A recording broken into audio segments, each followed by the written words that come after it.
things will start heating up tomorrow at the Capitol. They're going to gavel back in. We'll have a brand new legislature, and that means a lot of people who were here during lame duck are gone. They're term limited out. Other people are continuing in their chamber, and some have gone from one to the other because they ran for election in the other house. You got the House and Senate, and one of those is on the line with us right now because he won his race, and he's going now to the state Senate. And that's Peter Lucido from Macomb County, with a number of leadership positions in his hip pocket. Good morning, sir. Welcome back.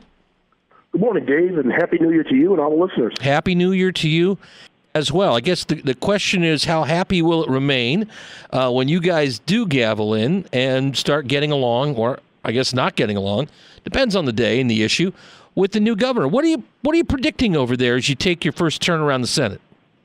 You know what? I've probably learned a lot more than I needed to when I first started in this business of politics.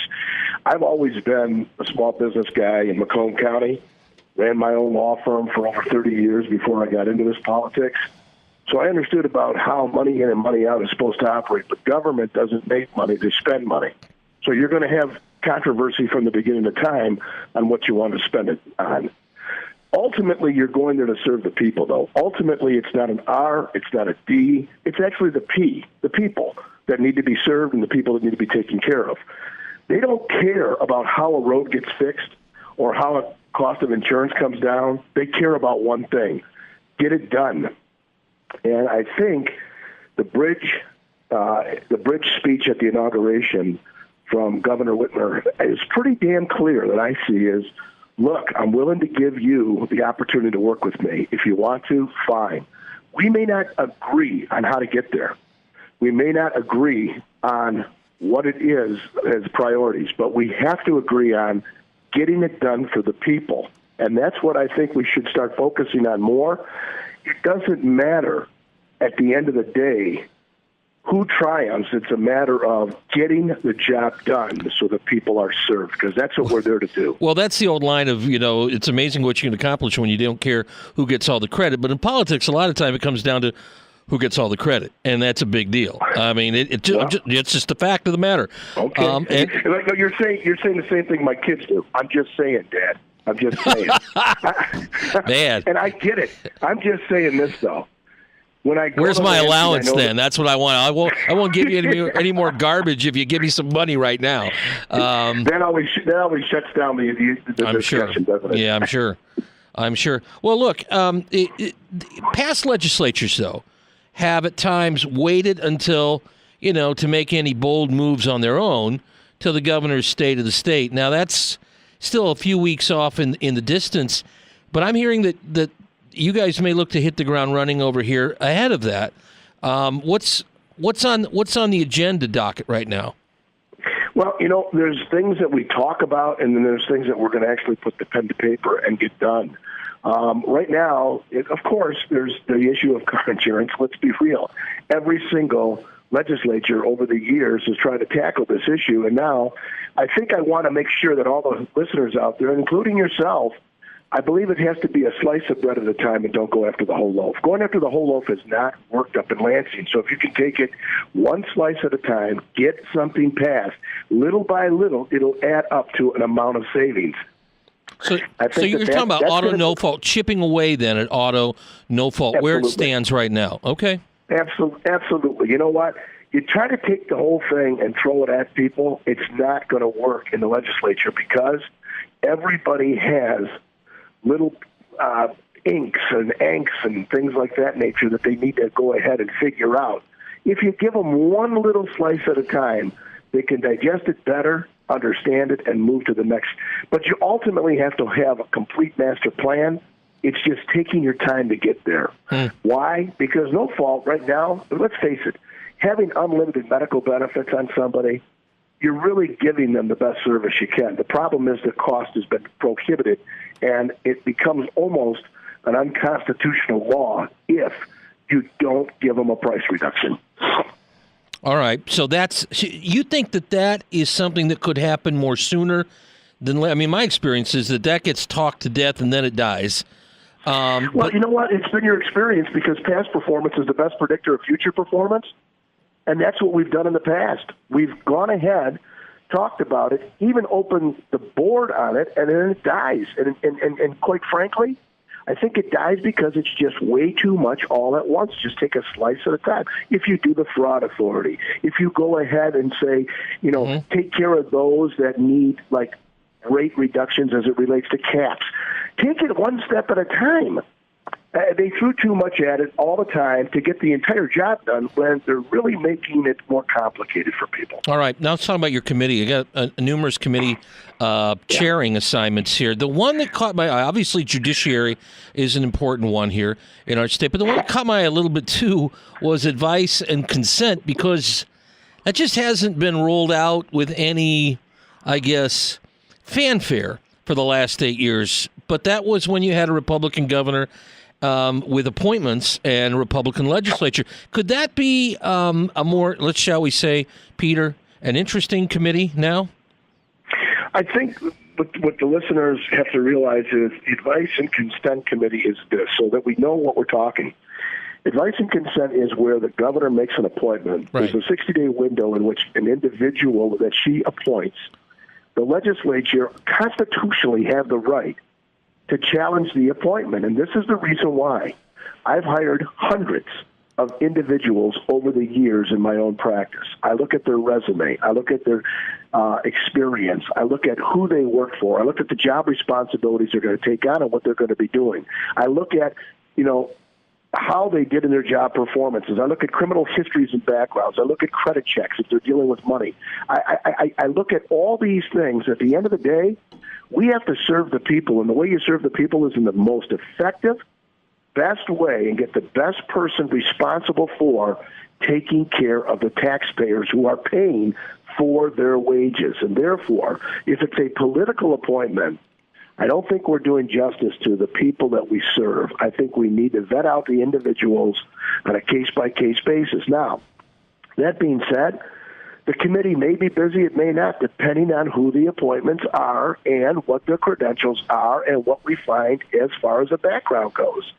If we see that they're all stellar people and have credentials that are, platinum, okay, why would we even need to have a hearing? However, if somebody comes in and has no at all experience in a job that they're being appointed for, doesn't that make it a deficit for the people that they're serving? But what you're saying is you're gonna vet these. Why wouldn't we, Dave? Why wouldn't we? When constitutionally we have a duty and a responsibility to the people of this state. It'll be a little bit different than what we've seen in the most recent years. That's all. I mean, it just seems. No, I know it's. I'm just trying to compare and contrast, and let's see. Here we go. Now, the Joint Committee on Administrative Rules. You summed up advice and consent pretty good. Tell listeners what that means. JCAR, it's called. Those are the acronyms of it. The Joint Committee on Administrative Rules. JCAR is a committee with the House that you get together. And you look at the administrative rules that have been implemented, such as the DEQ, natural resources. If there is a rule that's not working with the way the administration of the individual administration has for these types of policy, then we need to refine those rules and make sure that we're getting the best. Take, for instance, the Flint, okay? Right.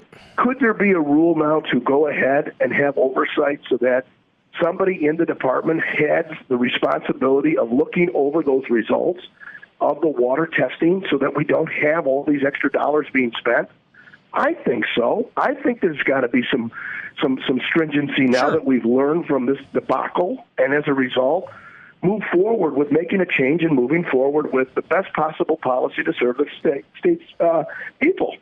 Yeah, and that's what right. Yeah, administrative rules. And you hear quite a bit then from different departmental folks at the at the department level from around the state who will tell you, best practices would call for this X, Y, or Z. You either agree or you don't. It'll be a busy time getting started here, and maybe some action even before, and things could be going to the governor in relatively short order. Sum up lame duck for me. If could you sum it up in one word for me?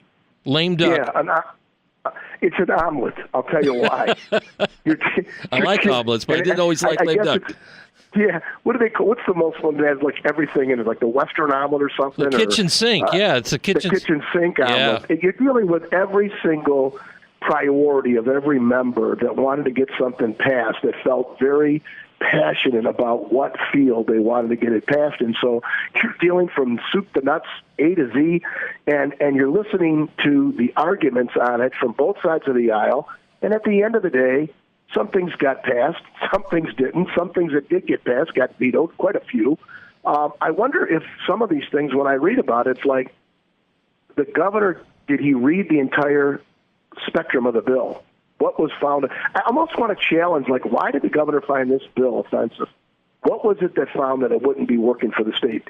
I understand when there's an unconstitutionality. Speaking of which, I'm one of the only lawyers that serve in the Senate. There's no other lawyers of 38 members.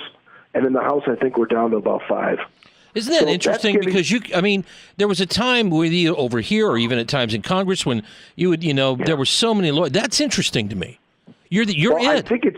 I think you better make sure that everybody's aware, because they say, everybody's a lawyer up there. That's not true. In the federal level, when you talk about Congress and the Senate, you have a lot of lawyers over there. And over in the state level, out of 38 members in the Senate, 1 lawyer, and out of 110 in the House, I think there's 5. And, 6 lawyers out of 148 members, that's not a lot of lawyers that have been directed on the law and have been schooled and coached on the law. Well, and I think, and it's not only interesting for that, but also, what comes up with judges too when they say it's one thing to pass a law, but make it a good law, make it something that will hold. Yeah. Don't just do things in a hurry. That looks good, and it looks good to the folks, but if it doesn't hold in front of a legal standing with a judge, you got a problem with the Constitution. And you're spot on that. You hit the nail on the head and insist. Judges want to know, when they have certainty, why it is that the law was written this way. And they used to give legislative intent. The legislators used to have to give the intent as to why the law was written and what the intent is to carry out, why they needed this law. And they don't have that anymore. That was kind of interesting when I was in law school over 35 years ago. It was kind of cool when you could read about why did the legislator make this law and what was it that they tried to accomplish. Well, it's always a great question to ask. And sometimes I wonder if people who pass laws in haste then go back and say, "Now, what were you trying to do?" Well, it's obvious. Well, it's not though. It's not though here in black and white on paper. And you refer back to your law school. That's of course when Peter was driving that really cool Trans Am.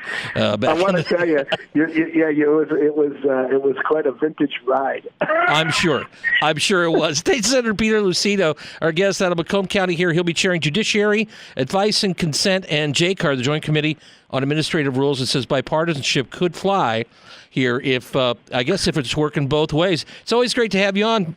Thank you, sir. It's good to be with you, and you know what? Have a great day, and tomorrow let's get it revved up and give it to the people one more time. All right. Speaking of that old tachometer, I appreciate you coming on. Morning Wake Up, coming back. We're talking FBI and DNA next, 1320 WILS.